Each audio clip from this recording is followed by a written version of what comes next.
मैं प्रवेश Kumar Singh Deepali coaching time के माध्यम से आप सभी को नमस्कार करता हूं, हार्दिक स्वागत करता हूं।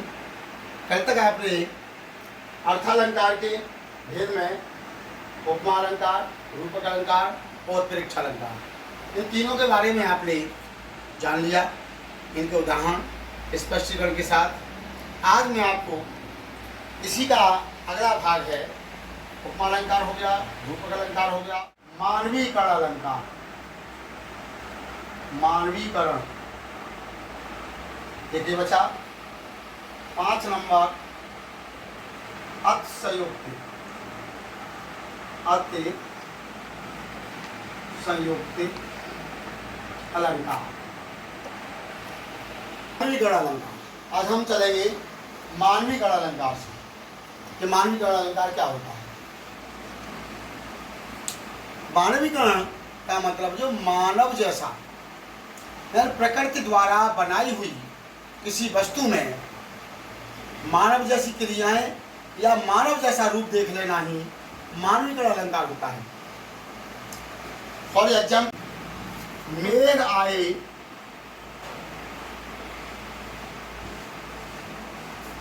बड़े वन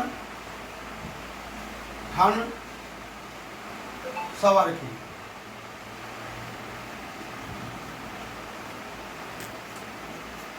मेघ आए बड़े बंठन संवर की। यहाँ पर मेघ प्राकृतिक चीज है,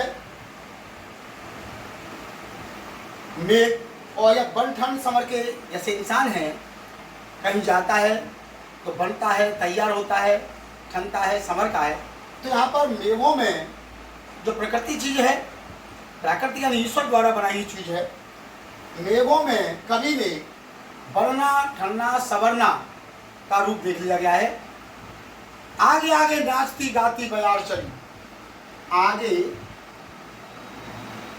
आगे नाचती गाती बयार चली।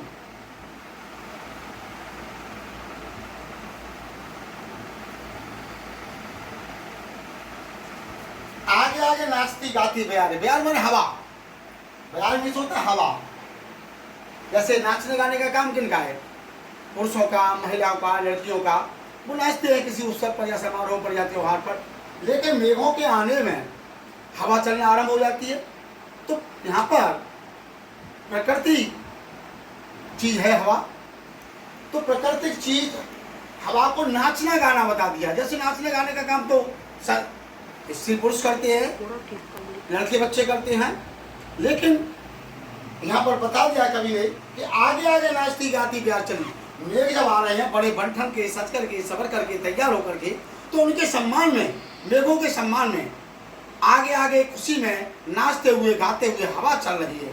तो यहाँ पर दोनों लाइनों में मानवीकरण अलंकार का प्रयोग हुआ है। यानी जो प्राकृतिक चीज है, प्राकृतिक चीज में मनुष्य जैसी क्रियाओं जैसा रूप देख लिया गया है। तो बात वही है, जब प्राकृतिक किसी चीज में मानव जैसी क्रियाओं का रूप देख लिया जाता है, उसे हम कहते हैं मानवीकरण अलंकार। इसके बाद नंबर आता है अब इसका उदाहरण, हनुमान की पूंछ में लग न पाई आग।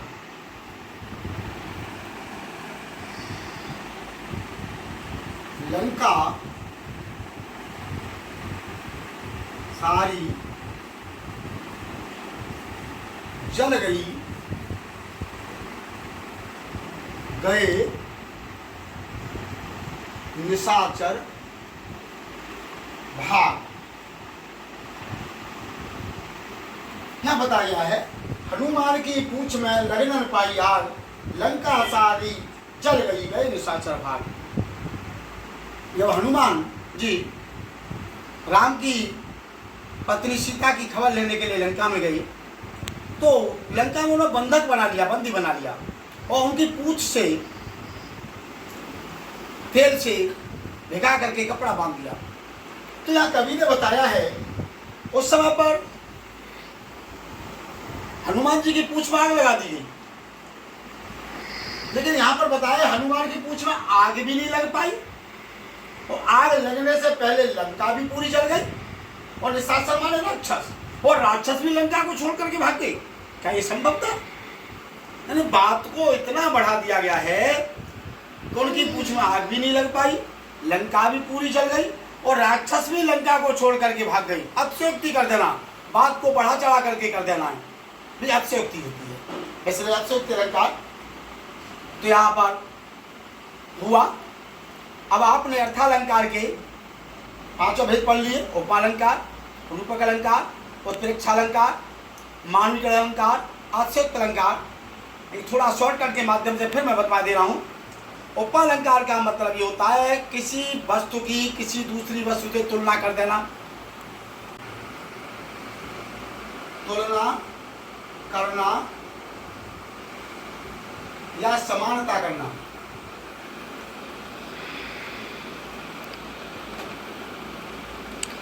उपमा अलंकार का मतलब शॉर्टकट में सभी को पहचानने की विधि समझ आए।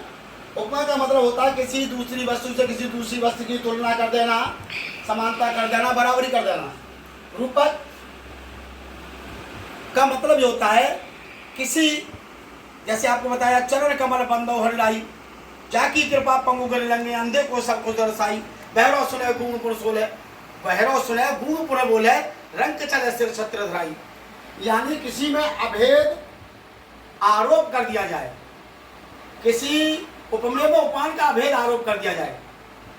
अभेद आरोप करना, बिना भेद किए हुए अभेद आरोप कर देना, अभेद आरोप कर देना। इसमें किसी उपमेय में उपमान का अभेद आरोप कर दिया जाता है। जैसे हनुमान की पूंछ में लगने वो सॉरी के चरण कमल बंदो हरिलाई, यहाँ भगवान कृष्ण के चरणों की तुलना कमल से कर दी गई है। तो अब अभेद आरोप कर दिया गया है चरणों में कमल का। तो रूपक की पहचान अभेद किसी चीज का आरोप किसी वस्तु में कर देना, उपमा में उपमेय में उपमान का आरोप कर देना ही रूपक अलंकार। उत्प्रेक्षा की पहचान यह है।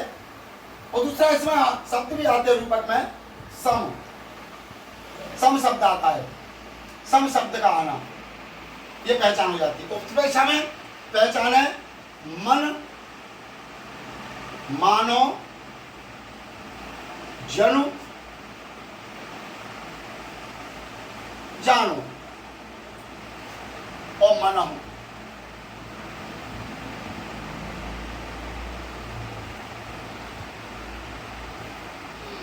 मन, मानो, जन, जानो और मनहु। उत्प्रेक्षा अलंकार में कविता की पंक्तियों में जहां भी आ जाता है तो ये पहचानने का तरीका है। हम देख सकते हैं कि इसमें उत्प्रेक्षा अलंकार है। मानवीय गुण किसी प्राकृतिक वस्तु में सजीवता का, प्राकृतिक वस्तु में मानव क्रिया,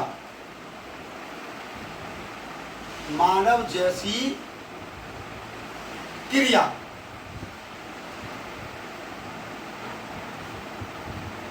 किसी प्राकृतिक वस्तु में मानव जैसी क्रिया अगर पाई जाती है या बताई जाती है तो मानवीय गुण अलंकार है। अतिशयोक्त अलंकार जब बात को बढ़ा चढ़ा कर दिया जाए, बात को बढ़ा चढ़ा कर कह देना। अतिशयोक्ति में जब बात को बढ़ा चढ़ा कर कह देना अतिशयोक्ति होती है। तो ये अर्थालंकार के भेद थे आपके पांचों भेदों की थोड़ी सी पहचान आपको दर्शाई गई है। इस तरह से हम अलंकारों की, कविता की पंक्तियों को देख करके हम अलंकारों को पहचान सकते हैं कि किस पंक्ति में हमारा कौन सा अलंकार है। तो आज हमारा जो अलंकार वाला चैप्टर वाला पार्ट था वो खत्म होता है। दीपाली कोचिंग टाइम के माध्यम से मैं प्रवेश कुमार सिंह सभी को नमस्कार करता हूँ। अगला वीडियो आपके सामने कल प्रस्तुत किया जाएगा। सभी दीपाली कोचिंग टाइम चैनल को सब्सक्राइब करें, लाइक करें कमेंट करें। धन्यवाद।